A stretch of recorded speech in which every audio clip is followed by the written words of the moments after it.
Welcome to Building Your Empire, the Roundtable. We interview successful entrepreneurs, business leaders, and people who are making a difference in this crazy place we call life. We ask the questions that matter and find out what it takes to be successful and pass that information on to you. My name is Jeff Ramon, and welcome to Building Your Empire, the Roundtable. And today we have in studio John Wycoff. John Wycoff is the president of Wycoff Development and Construction. John, thank you for coming in today. Enjoy being here. Now, let me ask you, how in the world did you get started in construction? I started when I was 12 years old. I started painting houses. My mother asked me to paint our house. I did, and then one of my father's employees heard that I painted houses and asked me to paint his. I painted it, and I ended up painting four more houses down that street. And that was all when I was 12. I hired my brother, and he drove. He had a driver's license, so he could drive me to get the paint and stuff I needed. Really? And Wow. We started from there. By the time I was 16, I had 5 people painting for me, and I had the city contracts for the city of Lake Jackson to paint all their municipal buildings. Really? And I started remodeling by the time I was 18, and we were remodeling houses and adding rooms and attics and things like that.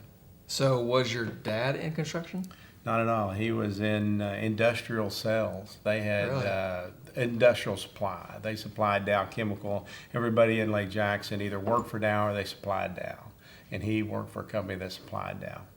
To me, that doesn't seem normal at 12. I was climbing trees at 12. So what instilled you to do that? When I painted that house, I enjoyed seeing the accomplishment of finishing the house. It was red brick, and I changed it to white brick, and I really liked it. And of course, I didn't get paid for painting my own house. But then when You got fed. I got the next job, I was really encouraged by how much money I made. Right. And I said, hey, I could keep doing this. And I got a little better at it, and we kept going. Right. So I guess that was your first job. That was my Yeah, first because that was job. my next question. What was your first job? So at 12, wow, that was my first job. wow. Oh, so what motivates you to do more? What motivates me is my family. I just want to be successful and try to fly a nice lifestyle for all my employees and for my family. We all work together as a team to try to get that done. Right. So whenever I ask success or what does success mean to you, what does that mean? What's the first thing that pops into your head? What does success mean to you?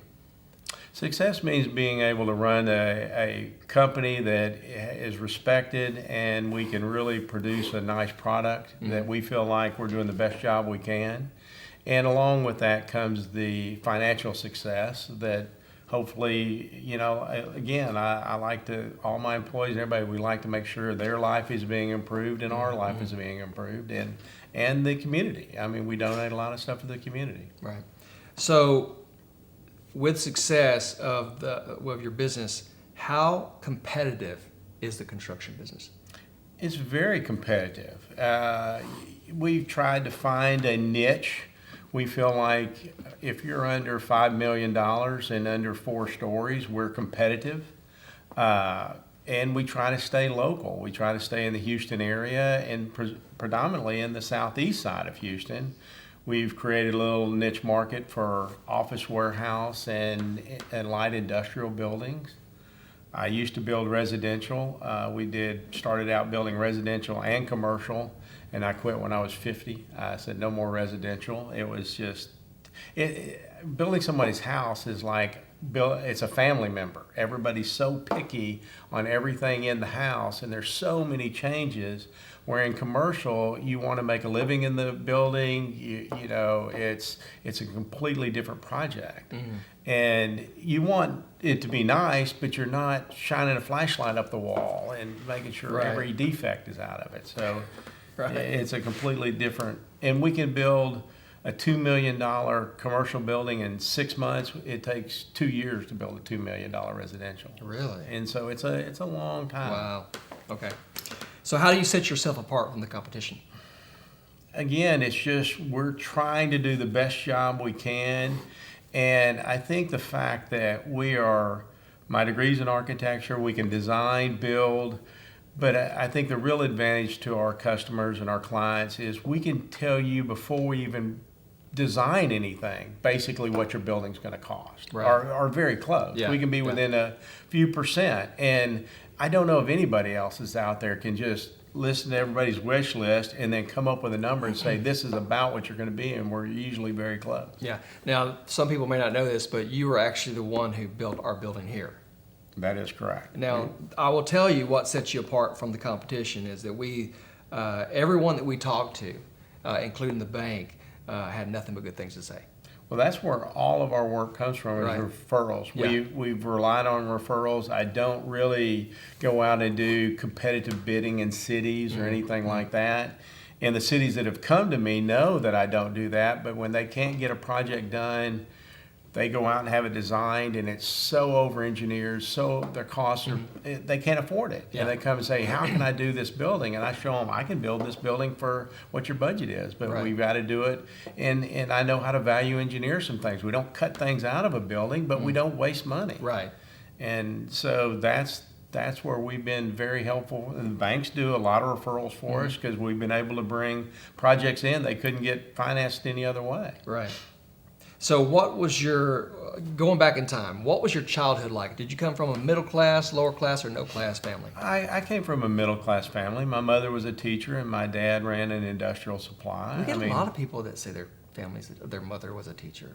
My mother taught for 35 years, Really? I think, something like that. So Did you do good in school? I did good in school. I was lucky that, my brother's the one who really has all the brains. He read the encyclopedias A through Z by the time he was 12 or something. I mean, What? it's crazy. He loves to That's read. not natural. No, he loves to read. Really? But I was good in math and English. I'm okay, but Yeah. not my strong suit. Right. You can carry on a conversation though. Right. I didn't have to go to high school on Fridays though. I was able to keep my grades up where I did get every Friday off because I duck hunted. Really? That was my hunting day, hunting and fishing. My mother would write a note every Monday morning. I'd go in to the assistant principal, hand him my note. He said, okay, this has got to stop. He went and looked at my grades and he said, as long as you make straight A's, I'll let you do that. And so I never So you went duck hunting on I Friday? never went to school on Fridays. We had a Man. substitute teacher come in and she said, how can this guy be absent? And we haven't even had those weeks. And everybody said, he doesn't come to school on Fridays. And you said your brother's a smart one? I I getting was off on able to Friday keep, duck hunting. I could keep my grades up. Right. I made decent Wow. grades. No, I was a terrible student. I was the class clown and the ones who made straight F's and everything else. My God. No, I made, You were the brainiac of the class. No, I No? wasn't. No, I was able to keep my grades up. Wow. Okay. All right. So where were you born and where'd you spend most of your childhood? I was born in San Antonio, and when I was 1.5, we moved to Lake Jackson. My father Oh, got okay. a job down there, and we moved to Lake Jackson. I grew up in Lake Jackson, and it was, the whole town wasn't even created until the 1940s, so it was a very young town. It was great. Everybody had kids, and we all rode bicycles all over the town. Right. You never worried about anything. I mean, you'd leave in the morning, your parents would just say be home by dinner, Right. and you'd come back. So. Wow. That's awesome. So, talking about at 12, you were doing construction work or painting. Who instilled that drive in you? Who was it? Was there anything My parents, went to work every day, but I just, once I did the first job and saw it completed, I just really enjoyed doing that. And so I guess the success of painting, finishing the job and getting paid for it, and at that age, I had a lot of money. I mean, Right. I was making more than anybody that had summer jobs, doing stuff. Now, did you I worked spend for it like a myself. normal kid, or did you save it, or what did you? Oh, I've always saved it. Oh, really? I'm a saver. I can remember when my brother and his group had needed to go somewhere and they come in to borrow money. I go in my closet, pull it out of my sock, and had a ton of money. So Now, did you charge them interest? no, I don't. I didn't ever charge anybody interest, but Man, I never kept money. I blew that stuff. I mean, it wouldn't even hit the bottom of my pocket before I had it sucker spent. no, I saved all of mine. I actually put myself through college. I made enough to put myself through college. Really? And I worked in the summers, but yeah. Wow. Now, does your kids have the same drive as you do?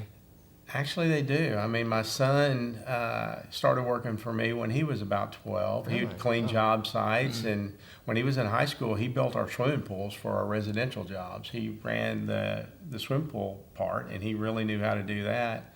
And he and I had made a deal that I would match anything he saved by the time he was 16 for his first car. He had saved every paycheck I'd ever given him. And What? I was shocked at how much money he had. Oh, crap. And so, yeah, when he told me what car, I go, yeah, you're dreaming. And he had enough money to pay for his half, so I had to come up with mine. So What? Yeah, you got to be careful about both those of my promises. kids saved their money. I mean, that was something that I did start with both of them. My daughter works for Google now. And I told her she's got to save 15% of whatever she makes, no matter what. And she She's always doing it? has. So. Wow, that's awesome, man. So who now inspires you? I mean, I'm inspired by my wife, probably. She and I have been together for probably 45 years. We met when we were 15. You just made some big brownie points just then by saying that. Well, no, but we've been married 38 years. And she went through college in 3 years, then got her master's, then got her PhD. So now it's Dr. and Mr. Wycoff. What? So, yeah, Wow. she's got the brains and the English and all that education stuff. But. All right, as you get older and as you become more successful, there are things that may scare people. So what scares you in life, if anything? Actually, running out of Bluebell. Yeah. I like Bluebell ice cream, but really, there's nothing really that scares me other than something happening to my family or my friends or something. I mean, there's scary people out there. Yeah. And other than that, I mean, there's not a lot that I'm real scared of. Right. I'm going to bypass this next one because you're going to hit on that one. So what is, and this is something that I didn't know today until you told me, but what is in your future that excites you? My son just had our first grandchild. He's three months old, and that really excites me. I've been waiting for this, and I'm looking forward to being a granddad and spoiling my grandchildren and having a lot of fun with them. Mm-hmm. So I guess that with my next question, what are you really inspired to be or become? I guess it's just a grandfather. And grandfather and enjoying my family. Right. So there's someone out there right now that's going to be watching, and they're going to follow in your footsteps. What advice would you give them? How do they start in the construction business? I would suggest them getting as much construction background as they can. Their construction management degrees now. Mm-hmm. When I started, I got a degree in architecture, and I wouldn't recommend that for people that want to be in the construction business, because I think the construction degree gives you a lot broader background. I learned the construction business just coming up through it, and then the architecture degree helped me understand the plans more, and then helped to design the buildings. But I think the main part is just that construction background, and some of my superintendents came to work with no construction experience, started working cleaning job sites, and over the years have worked their way up, and now they're project managers. I mean, they can really run some work. Right. And so you can learn it. One of my top superintendents was with me for 25 years, and he was a framer, but he was the best framer I'd ever seen. And he became the best superintendent because he was so organized. And I can remember engineers with 30 years experience calling him and asking him, hey, we got this building, it's got a problem, how could the frame be changed? And his experience could help that. So I don't hold that education against anybody, whether they have it or whether they don't. Sometimes it helps, sometimes it hurts. I've had people come in with a degree, think they know everything, and they learn real quick. They don't know near what they think they do. Right. How important is it to write down goals, in your opinion? I write down lists, and that's how I've always managed things. I know what I need to do over the next few days, but when I was probably 20 years old, my sister and brother-in-law were into these time management seminars, and they asked me to go to one. And you write down what you want to do that day, then that week, then that month, and they said, okay, let's go out 2 years, 5 years, 10 years, and you write all these goals down. And it shocked me, about 5 years ago, we were digging through an old trunk, and we found that. And my wife was amazed by all the things that I had written down 30 yeyears ago, 40 years ago, that have come to happen almost on the schedule that I planned it. I mean, not that that's just my goal. I guess I wanted to do those things. Right. And deep down, I forgot I'd even written those things down. Wow, that's amazing. So what was one of your biggest failures in life? I would say one of my biggest failures was I've always done projects on my own, and I took on a group of partners, investors, and we got into a project, and then when the project went south, I had to take over for all the investors, and that really was shocking and very hard to do. And since then, I very seldom take on an investor or a partner. Learn from that mistake. Yes. Right. So some people have these pivotal moments where they have this aha moment where something changed just overnight. Well, did you ever have anything like that happened to you in life? Where it just all clicked, or did it happen over time, over a period of time? I think it happened over a period of time. I mean, I hate to go back to when I was young, but just the sense of accomplishment when things got finished. And to this day, I really like to think that we started from a piece of paper, and you can go out and you look at these buildings we built, and I really enjoy that. And so that is the aha moment. Right. When you look at the finished product and say, you know, that's a nice building. Right. So I know how people, well, at least how I used to think. You know, you're successful. You have a nice home. You have a big, nice home. You have a construction company that you built from scratch, and people think, well, you know, he's just lucky. This guy's just lucky, and you know, you never have any hardships. You never have any bumps in the roads, and we all know that's not true. People would tell you that know me that, I mean, now my wife, when we first started to think about having kids, I used to work 80 hours a week. She said, you've got to, if we're going to have kids, you've got to take your time and be at all the functions and all that. And I didn't think it was possible. But then all of a sudden you cut back, and sure enough, I can make those things happen. But I'm a believer in you get up every day, you go to work, you work hard, and I think if you put the time and the effort in, things are going to happen. If you think to sit back and it's all going to come to you, I don't think that works. Right. Yeah. Yeah, because there's rarely a day that my wife and I don't come up to the office for something. You know. I mean, we're always up here. I agree. I mean, I get there early, my office cracks up because I'll be there at 5 o'clock in the morning. When people say, hey, we'd like to meet early in the morning, they go, well, hey, you don't know what John, he gets there early. What is your biggest achievement? When I ask that question, what's the first thing that comes to your mind? Biggest achievement is my family, my kids. I mean, I think that is the best thing that we've been very lucky. We've had 2 great children, and they've been successful in what they're doing. But I'd say that's really it. As far as the business-wise, it's creating a company, and it surprised me how much we've grown. We realized this is about the size that works perfect for us.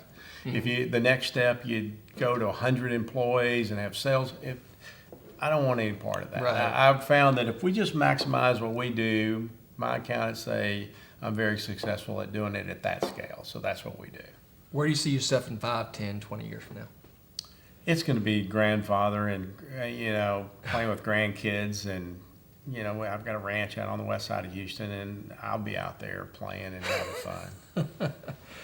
Okay, now here's the fun part. If there were no limits, anything, gravity, no limits whatsoever, what would you do?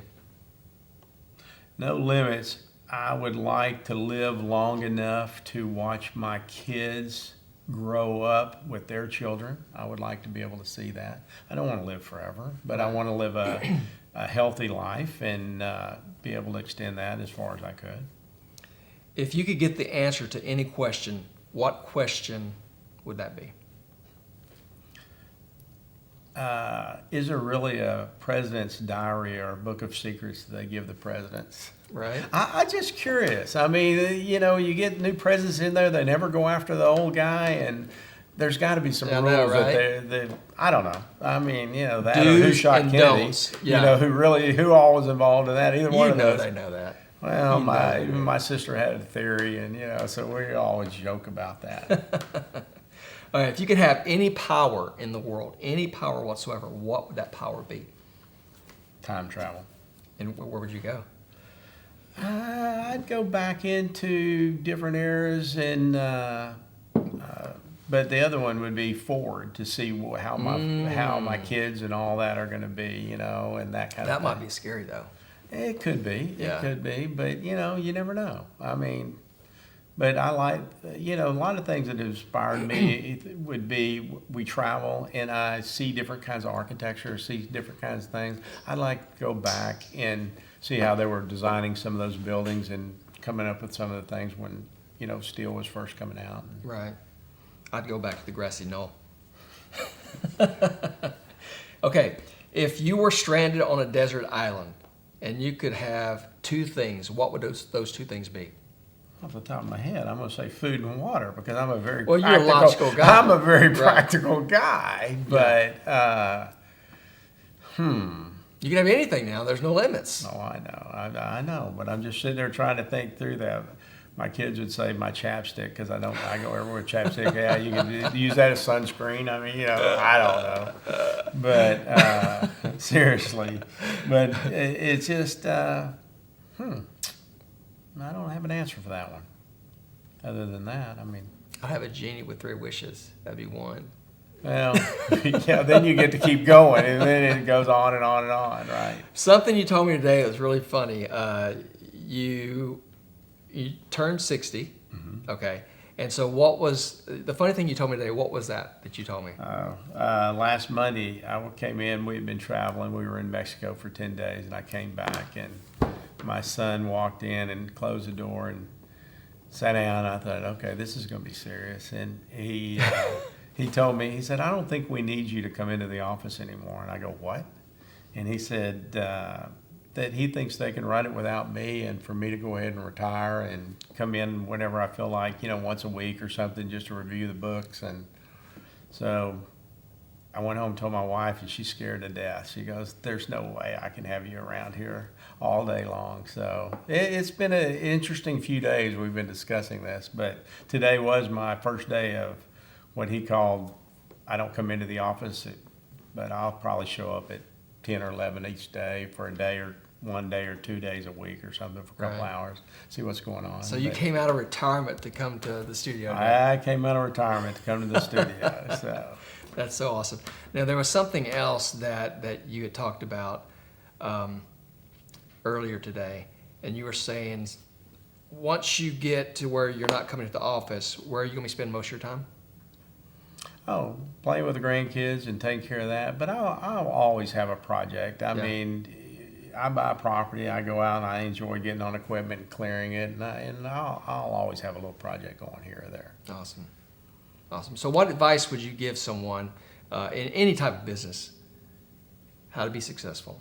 What would that information be? What kind of? I mean, it's got to be, you've got to just put in the time and the effort. And if you sit there and show up every day and work at what you do, I think any business can be successful Right. if you really get out there and try to hustle. And I mean, I can remember before we had kids, that was the scariest thing. I mean, when I didn't have any insurance. I mean, Melinda and I were married when she finally quit. I had to replace her with 4 people, an accountant, somebody to take care of the books, somebody to answer the phone. She and I did the whole thing. But then we started talking about having kids, and I'm going, man, you know, we're living job to job, and that's a little scary.